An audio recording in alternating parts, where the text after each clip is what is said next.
Hello, my name is Dr. Yaya Sisuko. Today we are going to talk about Chapter 5, Application of the Elasticity.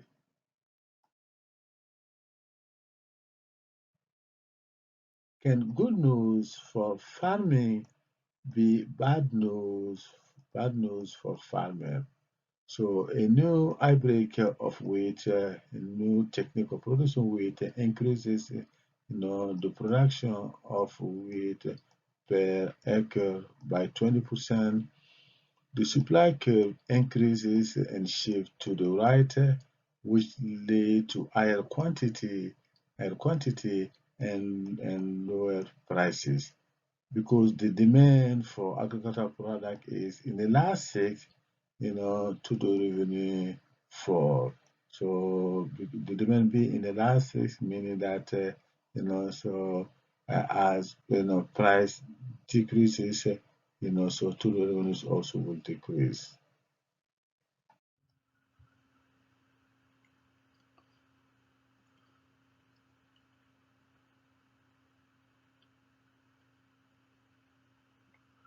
Figure number 7 should display an increase in the supply in the market for wheat. So when demand is inelastic, an increase in the supply will increase and shift to the right. The curve will move from S1 to S2, and quantity supply will increase. Equivalent quantity from 100 to 110. So this will lead to a larger fall in the price from $3 to $2, and a proportionally smaller increase in quantity sold. As a result, revenue fall from 300 to 220 $100. So we can see that with an advance in farming technology, increasing the supply of wheat from S1 to S2, the price of wheat fell because the demand for wheat is inelastic. The increase in the quantity sold from 100 to 110 is proportionally smaller than the decrease in the price from $3 to $2. As a result, farmer total revenue fell from 300, 100, that's 300 to 220 $220. 2 times 110 equals to $220. Again, can good news for farming be bad news for farming? A paradox of public policy. What is the paradox? So this paradox induces farmers not to grow any crops. So let's say the exchange between a farmer here and a young man. So the farmer is asking, got any question, young man? And then the young man say, yes, I do. My uncle, what do you grow on this farm of yours? This farm? So the farmer reply, absolutely nothing. Refuse. Believe it or not, the government pay me $175,000 a year just to grow nothing on this farm. Hmm, replied the young man. And the farmer said, I'm not sure I understand it either. Refute, but it's great. Where else in America could a man be paid $175 for growing 22,000 acres of meat? My country, the sweet land of subsidy, is a sweet land of subsidy, said the farmer. So meaning then the government pays subsidy to this farmer to grow nothing on their farm. That's the paradox of the public policy.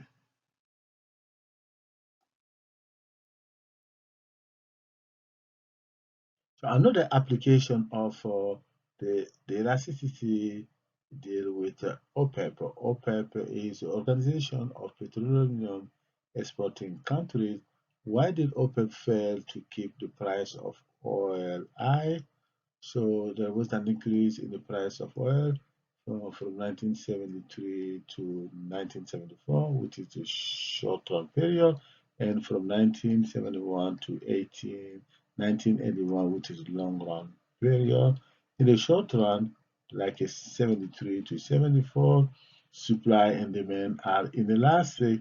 So the decrease in the supply led to a large increase in the price.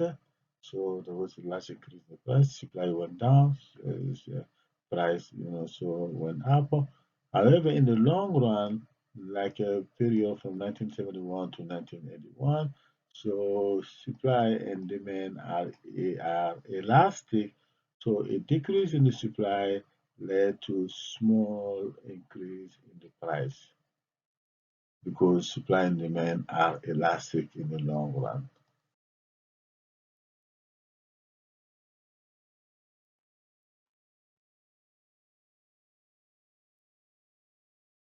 So figure number 8 deal with a reduction in supply in the world market for oil.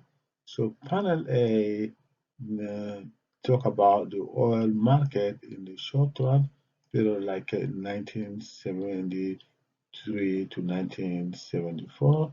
So in the short run, when supply and demand are inelastic, a shift in the supply decreases and shift to the left from S1 to S2, so lead to a large increase in the price. So price increase from P1 to P2.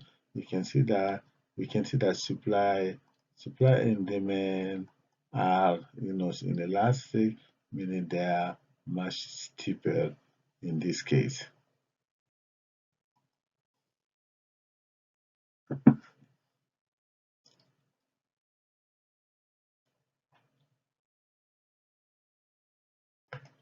So panel B deal with the oil market in the long run period like in 1971 to 1981.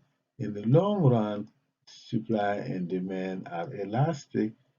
So a shift in the supply when supply decreases from S1 to S2, so this will lead to a smaller increase in the price from P1 from P1 to P2 because this demand and supply are elastic, so meaning that the curve are much flatter in that case. You can see demand is no longer is elastic, it's much flatter, and then supply also is elastic, it's much flatter.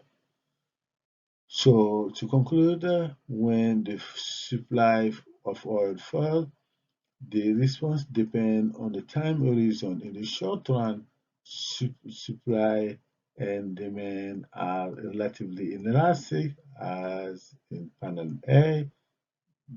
Thus, when the supply curve shifts from S1 to S2, the price rises substantially.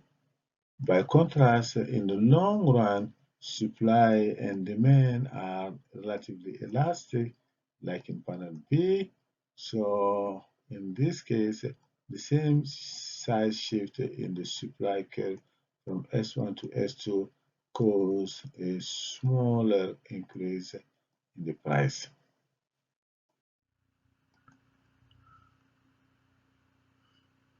So another application of elasticity is the following. Does drug interdiction increase or decrease drug-related crime?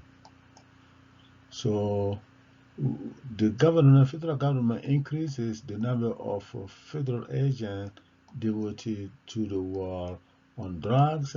So this led to an illegal market of drugs. So decreases the supply and supply curve, shift to the left. and which led to higher prices and lower quantity. So the more of drug-related crime, so because the demand is inelastic, the demand for drug is inelastic, led to higher drug price and higher total revenue, and then this led to increase in drug-related crime.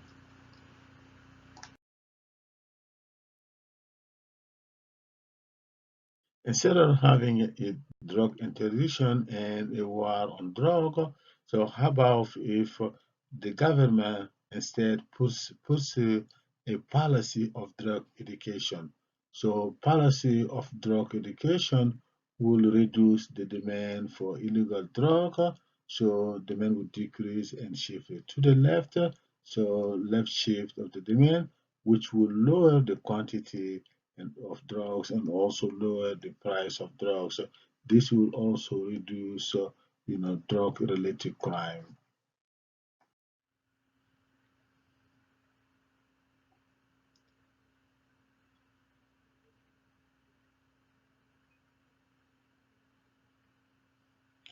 Figure 9, so display policies to reduce the use of illegal drugs.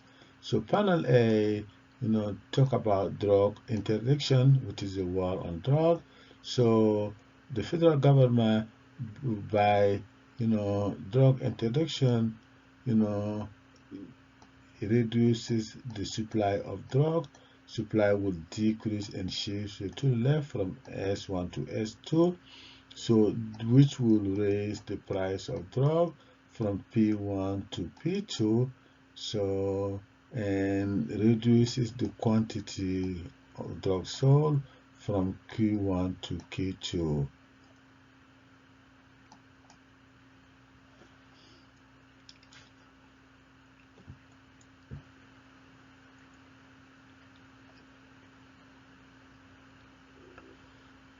So on the other end, instead of having in panel B, instead of having a war on drugs, the government will have a drug education, which is going to focus on the demand. So the intervention here was focusing on the supply. This is going to focus on the demand. So drug education reduces the demand for drugs. So demand will decrease and shift to the left from D1 to D2 in that case, and which will reduce, so the price of drug from P1 to P2 and reduces the quantity of drug sold from, Q1 to Q2.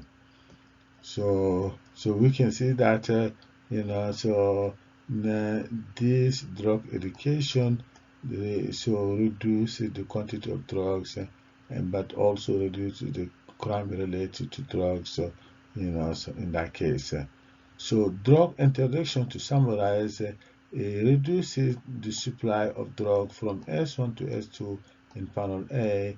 If demand of drug is inelastic, then the total paid by drug user rises even as the amount of drug use fall because demand is inelastic. By contrast, drug education reduces the demand for drugs from D1 to D2 in panel B, which is this one right here. Both, because both price and quantity fall, so price fall, quantity also fall. So the amount paid by drugs user also fall. This is the end of chapter 5. Thank you.